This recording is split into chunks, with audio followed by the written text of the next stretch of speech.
Good morning and welcome to the Point. This morning on the program, we're going to talk about a very important conference committee that was held in Washington, D.C. on the Farm Bill. And as promised last week, bring you the Democratic perspective of the Affordable Care Act. But first, Debbie Stabenow is the junior U.S. Senator for Michigan and is the chair of the Agriculture Committee in the upper chamber. We talked to her about last week's important conference committee. Senator, let's start with something that we've talked about a lot over the past several years. It's almost deja vu all over again, except this time a farm bill is closer to being a reality than it has been for some time, isn't it? That's right, Rick. You and I have talked about it a lot, and I also have to say to start, happy 10th anniversary. What a great milestone for you and for the station. And I don't know how many of those 10 years we've been talking about the Farm Bill, but I know at least three. But congratulations on 10 years. And the truth is we are at the final step. As you know, we first negotiated as part of the budget reduction effort a framework for a farm bill. We were the only ones that came together, bipartisan, House, Senate, did deficit reduction. When that never happened, we passed a farm bill in the Senate, never was taken up 2 years ago in the House. This time we passed one again. The House finally took it up, a lot of problems. But bottom line is we are before what's called the House-Senate Conference Committee. We have just a few short weeks to be able to negotiate an agreement. We start from a Senate bill that has Michigan on every page, and we will negotiate with the House to make sure the things that are really important to us, both for our specialty crop growers, crop insurance, making sure that we have strong conservation efforts that protect the Great Lakes and our land and water, energy title that includes bio-based manufacturing, and of course, we're going to be a part of solving the larger budget issue because we, again, are the only committees that bring real spending reductions to the table as we talk about how we balance the budget. When you look at what you were able to do in a bipartisan way in a year that's been anything but bipartisan in Washington, and when you were able to bring that with your colleagues, the Republicans that brought this together, you put it forward, the House passes a bill that is considerably different. How much, you know you're in the final stages, but how much room do you still have to go? There's still quite a bit of space between those two bills. Well, there are 12 different titles or chapters in the Farm Bill, and most of them are very close, but there are really the two big ones, sort of how we address commodities, our farmers and our different commodities. And the House bill spends more money than we do, and it's much more geared to southern growers. And so we have to accommodate all of that. You know, we grow more crops, different kinds of crops than any other state but California, but we care about specialty crops. We care about everything. And so we've got to negotiate that. The other thing, of course, has been what has unfortunately been highly politicized, which is how do we help folks that need help putting food on their table. And in the nutrition title, 85% of what we do actually is help for children and their families, senior citizens, and disabled people, including our disabled veterans, 85%. And 15% are for folks like what's happened in Michigan who had a job, paid taxes all their lives, lost their job, were mortified that they needed help. And families in that category are usually on food assistance for less than 10 months. And so big differences there. We tackle waste, fraud, and abuse, tighten up the system, save money. The House chose a different tack that actually removes help from people. So we've got some work to do, but I think we'll resolve it. When you get together in those conference committees, and I think this is what a lot of our folks at home would like to know, we hear the speeches on the floor, we hear the leadership sniping back and forth, but I watched this conference committee the other day. You had a group of Republicans and Democrats, House members and Senate members, and for the most part, you had a pretty responsible adult conversation. Is that more the norm than the things we see during shutdown and the kind of things we've seen in the past few months? You know, it is the norm throughout the time that I've had the opportunity to serve people in Michigan and at various levels. I mean, it's about people from different backgrounds. I mean, we're a big country. We have states that have all kinds of different interests, all kinds of different agriculture. And what brings us together in the room is that we want to find common ground because we all care about actually getting something done. And I think that's what you heard on the conference committee. There are different ideas. You know, if I'm in Texas or Oklahoma and was hit by severe droughts last year, and we've got a lot of cattle, you know, the Livestock Disaster Assistance Program is a big deal. And if you're in Michigan or California or other states that grow a lot of fruits and vegetables, you know, we care about that. We care about dairy. Of course, we care about everything. But the truth is that every person comes with the perspective of their state. In a democracy, it's their job to fight for the people, the businesses, the farmers in their state. As long as people want to actually get something done, we can govern. What really happened with this shutdown, which was horribly irresponsible and reckless, is we now have a group, they certainly aren't a majority, but we now have a group of people who ran on a platform to shut government down.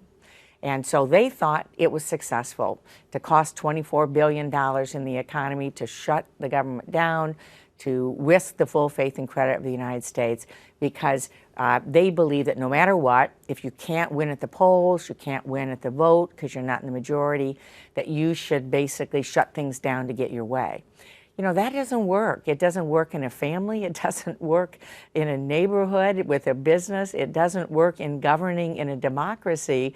You can't just have a tantrum and shut things down when you can't get it in a more responsible way. So for us in agriculture, I hope and I believe we've got some adults in the room, and we're going to work hard, negotiate hard. I'm going to have to make concessions on things that personally in the area of the commodity title that I don't think are the right policy, but we'll negotiate, we'll respect other people, and we'll find common ground.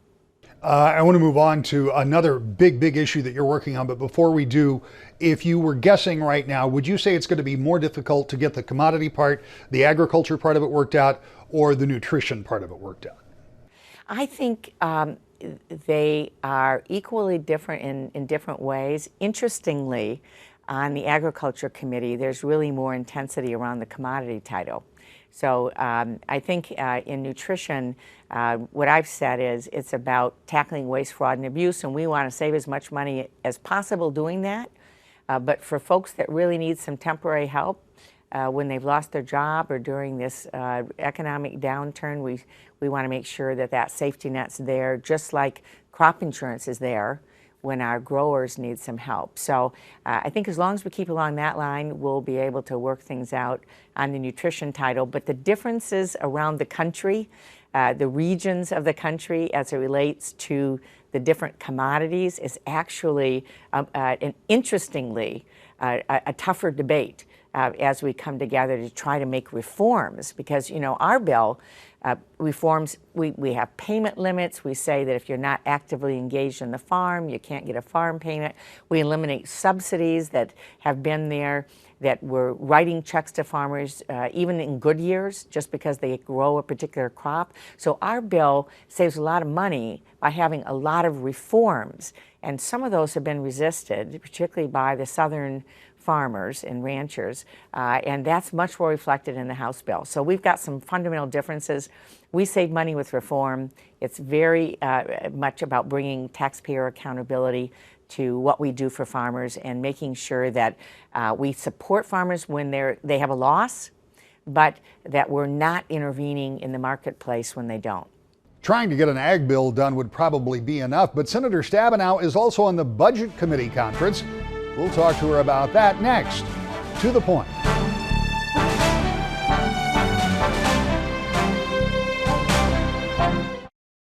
Welcome back to the Point. United States Senator Debbie Stabenow is chairman of the Agriculture Committee, and as such, she's on that conference committee for that big bill, but she's also on the Budget Committee and a conferee there too. We talked to her about that. The Farm Bill may look like a walk in the park compared to the other committee conference that you're going to have to set on, I assume, and that is the budget. We know that after this last shutdown, there was an agreement that there was going to have to be real conversation about an ongoing, more permanent budget solution, and that's got to get done pretty quickly. Right. You are also a senior member on the budget committee, so tell me about those conversations. Where are we there? Well, Rick, you're right. I have the distinction of being the only member of the House and Senate on both of these conference committees. So if I look a little frazzled a month from now, you'll understand why. But the truth is, I start from the premise that we all know government needs to do more with less. The good news is that we are. Over half of the deficit reduction that we've been trying to put in place over the next 10 years has now been put in place. $2.5 trillion out of $4 trillion. So now the question is, how do we take that last step in a balanced way? 70% of what we've already done has actually been reducing spending cuts.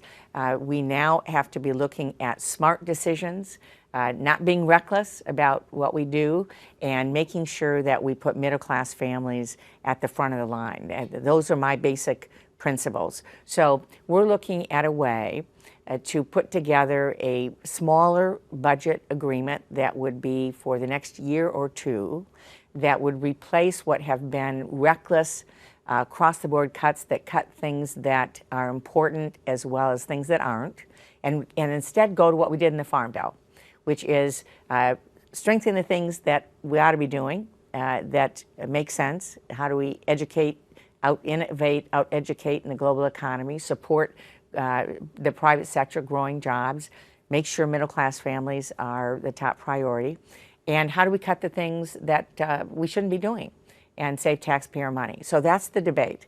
And I think rather than having it be a 10-year agreement at this point, we're looking at a year or two of taking the next step in long-term deficit reduction. I know that there is goodwill on both sides on the committee. I think there's big differences in the House and the Senate, but we're hopeful we can come up with a targeted approach that really is based on some smart decisions, stop this reckless effort that's been going on here, and instead talk about something that's smart and grows the economy.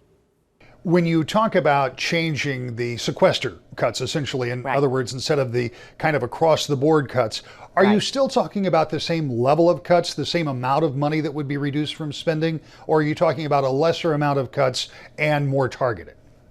Well, right now, if we don't come to any agreement, there will be this across-the-board area of cuts next year of $110 billion. Now, some of that will be in defense. A lot of that is in defense. And in fact, it's a lot of jobs in Michigan. We have a lot of folks involved in defense manufacturing, suppliers and so on, that have already been impacted by these kinds of cuts. So we'll certainly feel that on the defense side in Michigan. And there's a lot of questions here as it relates to our national defense. Part of that's in that area. Again, part of it is education, innovation, concerns about veterans' health care, a whole range of things that people would say, well, wait a minute. We ought to be doing that. We ought to be doing cancer research, clinical trials for people that have cancer and so on. So what we want to do is replace what is really, I believe, a reckless policy with a combination of things. Now,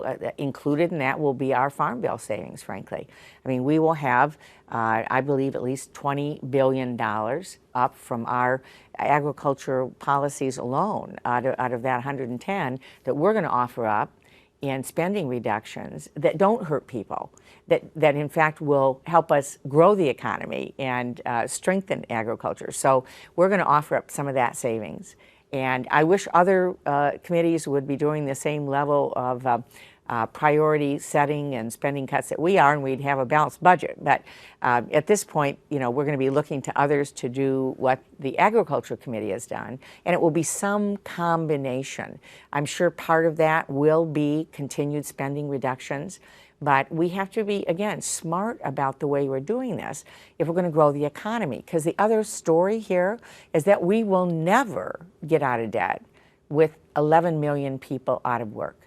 So we have to focus on those things that allow us to be competitive in a global economy, that support the private sector efforts to create jobs. That's the way we grow the economy, and frankly, we won't have a middle class unless we do that. I know, and I've said this before, I know you don't want to negotiate a budget with me, but let me ask you if the conversation about revenues has come up, or if you expect it to come up. Is it going to be the position of Democrats in the Senate that you're going to need more revenues to make this budget work?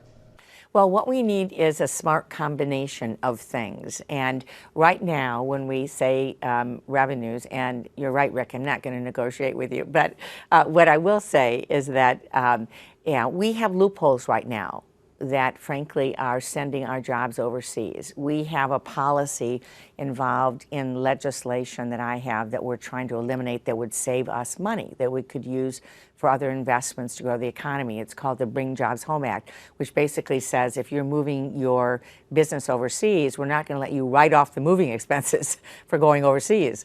You know, if you want to bring the jobs back, we'll be happy to let you write that off as a business expense. Okay, if we close that loophole, that saves money. That's called revenue. If we stop folks that are shipping the jobs or just moving their business to the Cayman Islands to avoid paying taxes, which our small businesses can't do, which others in Michigan can't do, if we just close loopholes, this is not about raising taxes.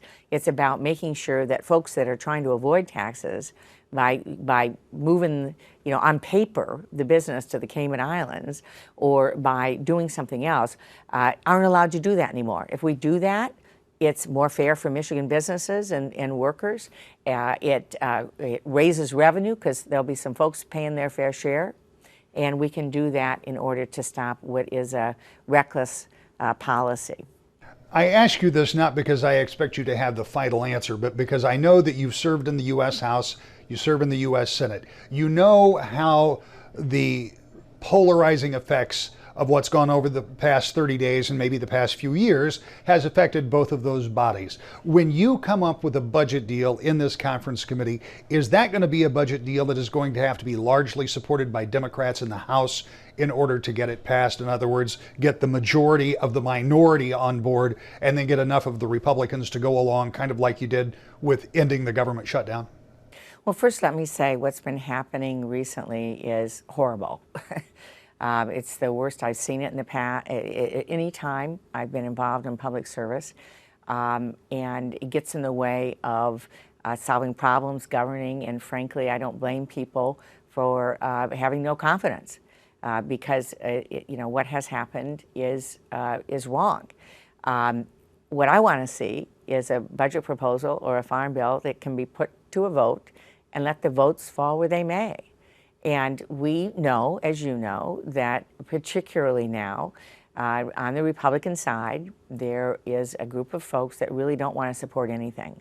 As I said, they came to Congress on a platform of shutting the government down. They really don't believe in governing. They don't believe in a public sector. They really, their goal is to shut everything down. And they will not support probably anything that we do. So we shouldn't be focusing on them and trying to get their vote. We should be focusing on what I view are the adults in the room, the people that want to find some common ground. And if that means more Democrats than Republicans, then so be it. But I believe it has to be bipartisan. I believe it has to be people that understand that in a democracy that we do things through the public sector to address our quality of life together, whether it's making sure we can breathe the air or drink the water or drive on the roads or have the right kind of innovation to create jobs or education or national defense to make sure in a global economy we are protecting American citizens. There are things we do together, and then we support a robust, strong, entrepreneurial private sector to grow our economy. And those folks that believe that and want to work together are the folks that we ought to be bringing together. And I think if it's whatever we do is brought to the floor in the House or the Senate and we allow people just to vote, then we'll be able to pass things. And if all that wasn't enough, we also check in with Senator Stabenow about the Affordable Care Act next. To the Point.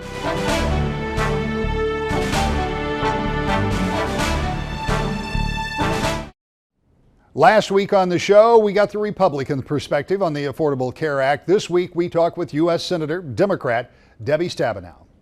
Senator, one more subject. We just have a couple of minutes left, but I have to ask you about the Affordable Care Act. You, like all of your fellow members, have been hearing a lot from constituents. You've been hearing a lot in the news. Your Michigan colleague, Congressman Upton, had a hearing last week over in Energy and Commerce with the Health and Human Services Committee. There have been all kinds of concerns, largely about the website, other concerns about security, et cetera, et cetera. How big an issue is this? How big a problem is this for the rollout of what some people call Obamacare? Well, Rick, I am exasperated like everybody else about the website. I'm not a big tech person, but, I use the internet like everybody else and was deeply disappointed that things have not gone better. I remember under Medicare Part D, similar problems trying to help people be able to access information and so on. But in my judgment, there's no excuse. It ought to work better. What I keep in mind is that this is about finding affordable options for people to be able to purchase private sector insurance, and that is what's available now. The fact that a 27-year-old earning $25,000 in Michigan is going to be able to find a health insurance policy that's much better than anything they could find today for $89 a month, or a family of four earning $50,000 being able to find something for $80 a month that covers their family and they can't get dropped, and no pre-existing conditions, and making sure that checkups for the kids and preventative care is covered without any out-of-pocket costs. That's the most important thing. And I also remember what was happening in Michigan prior to this, double-digit increases every single year. I used to walk into every business meeting and everyone just wanted to talk about the 20%, 30% increase in their health care premiums. Those premiums have leveled off. We're actually seeing leveling off on costs, and the question is now, how can people get what they're paying for? A lot of folks have had insurance that they thought would cover them that has turned out to be, according to Consumers Report, junk health insurance.